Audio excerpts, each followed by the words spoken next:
One of the most challenging jobs anywhere is for the IAEA, the International Atomic Energy Agency, to ensure that the world that we live in is safer. Nuclear standards have to be maintained. The possibility of some accidents needs to be avoided.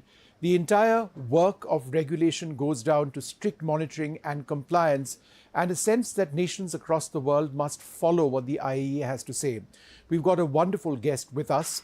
Rafael Mariano Grossi is the global head of the IAEA. Thank you very much, sir, for being with us. Great pleasure. The last couple of years must have been, or have been, extremely difficult for you with the situation in Ukraine, and the fact that nuclear reactors over there are right in the middle of the war itself. Have there been occasions when you felt that you were perhaps minutes or hours away from something catastrophic? A few times, yes. You know that this nuclear power plant, which was occupied in the early hours of the war, has remained in this situation. As you rightly say, it is in the middle or just on the front line, which means that it is extremely fragile. Zaporizhia, right? Zaporizhia, exactly. Six nuclear reactors, the biggest in Europe, 6 gigawatts, of installed capacity. And as such, it has been subject to sometimes shelling or more frequently than that, blackouts, which means that loss of cooling function might have led to a nuclear accident. So we are, always counting it by the day. When we have situations like this, we have to be always on alert. We have a permanent group displayed there. They are doing a job in terms of interacting with the management. We are advising, we are reporting, updating on whatever is happening. This group deployed there is doing that, and in every other facility in Ukraine. So as you say, it is an unprecedented situation. Never before has a war been fought and in the midst of a vast civilian nuclear infrastructure. So this is one of the biggest challenges, not the only one, certainly, that we have, but one of the biggest challenges that the IAEA is facing. The West Asia situation, fingers crossed, might be a little better now with the hostage situation improving, but there was a huge concern that missile barrages might end up resulting in something larger. Many in Israel say that Iran is building a nuclear weapon. Is it the IAEA's belief that that is the case? No, we don't have any evidence that Iran is building a nuclear weapon. But at the same time, it is true that Iran has accumulated a vast amount of enriched uranium, very high level of enrichment, which makes it very, very close to weapon level grade. And on top of that, we have not been having the full cooperation of Iran in clarifying a few important things about past and perhaps present activities. I am fully engaged, I have to say. We are inspecting.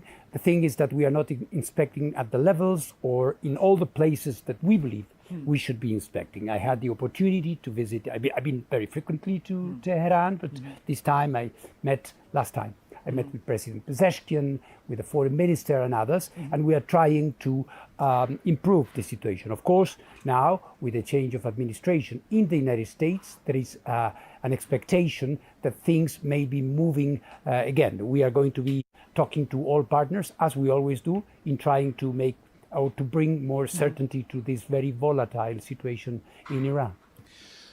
You've seen the Indo-US civil nuclear deal very, very closely. It, in a sense, underpins the strategic relationship between India and America, but it's not really been realized in terms of nuclear reactors being built in India because of the liability clause. In the last few days of the Biden administration, there was a sense that America was trying to push some of their own laws to ensure that there would be a greater understanding between nuclear firms to perhaps build in India.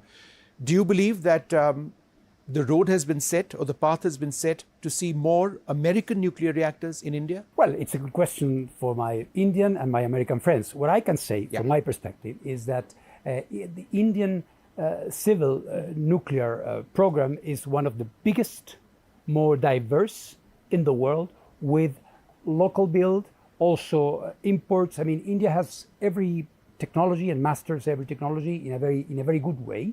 And I believe that with the current expansion and interest in nuclear energy that we are seeing, we are in a better position, perhaps in the best position ever, to see that those levels of cooperation, trade between the United States and India grow even more. I'm optimistic in this sense. India has a fast breeder nuclear reactor program. Many say that the technology is fairly advanced. There is a great deal of hope that it would succeed. What are your thoughts on it, and how safe are India's nuclear reactors? Absolutely safe, I would say. India applies to its civilian nuclear program, the one I see, the highest levels of internationally agreed and IAEA established nuclear safety standards and security guidance. We interact with the Indian nuclear establishment very, very frequently, and so we can see that that is the case. In terms of the technologies, including fast breeders, there is a lot of there's an array of technologies there. Fast breeding technology has been available for some time, and if India so decides, it could be an interesting add-on to its fleet. India has a moratorium on testing. After we did our tests during the Pokhran tests, Pakistan followed. But there's always a concern, given the volatile neighborhood. What if China were to test again, or what if Pakistan were to test again? Would India therefore be in its rights to perhaps test as well? Our position, of course, and the position in the international community is that we should move towards a general ban on nuclear testing. So we hope there won't be a need for further testing, neither in the subcontinent nor elsewhere. India, as a responsible nuclear power, has always felt that we need to be or should be a part of the nuclear suppliers group.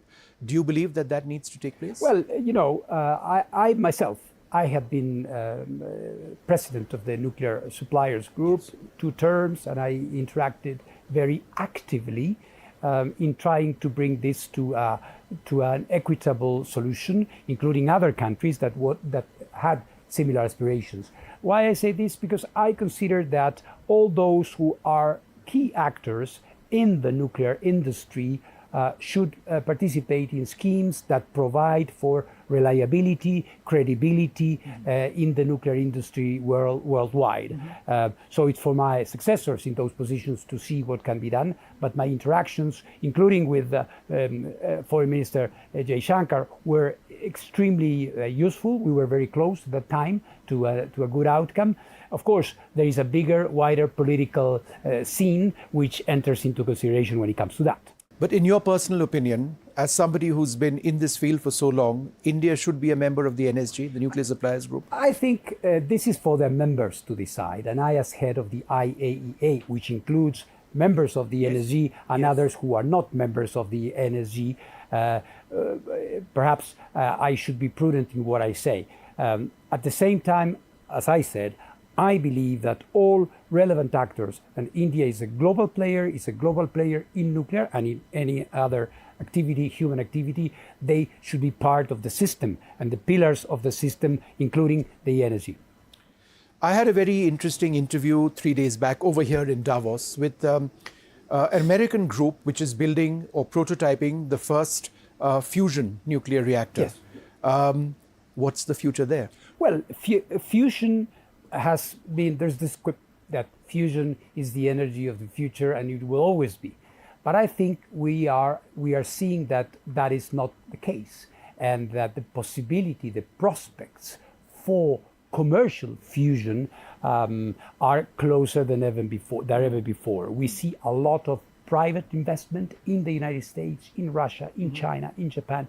In India, we see also groups working in fusion. I have myself established the first World Fusion Energy Group, which was launched in Rome last November with Indian participation as well.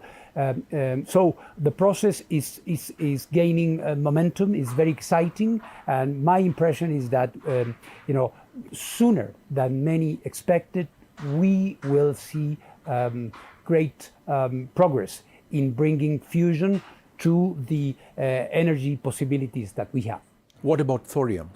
Do you believe thorium Thorium, fuel? and in particular in India, Yes. there has been a very keen interest, and I'm fully aware of the excellent research and development work that have been taken place, has been taking place in India. At the end of the day, my impression is that this is driven by the costs and the commercial interest in this cycle. India already masters this cycle, but the extraction of thorium, production of thorium, processing of thorium, the operation in the reactor make it so that so far, at least for now, the prevailing view in the market has been that the uranium cycle is more manageable. That doesn't mean that thorium, which holds enormous promise, I would say, will not be used in the future. A final question, with President Trump yesterday saying that he wants to withdraw from the Paris climate agreement or talks. Do you believe that the future for nuclear power is greater? That, to cut down on carbon emissions, more countries, if possible, need to invest in nuclear? We are seeing that. We are seeing that already. The fact that the Director General of the IAEA is here in Davos, apart from the strategic issues that we have been discussing, is proof of that. There is enormous interest in the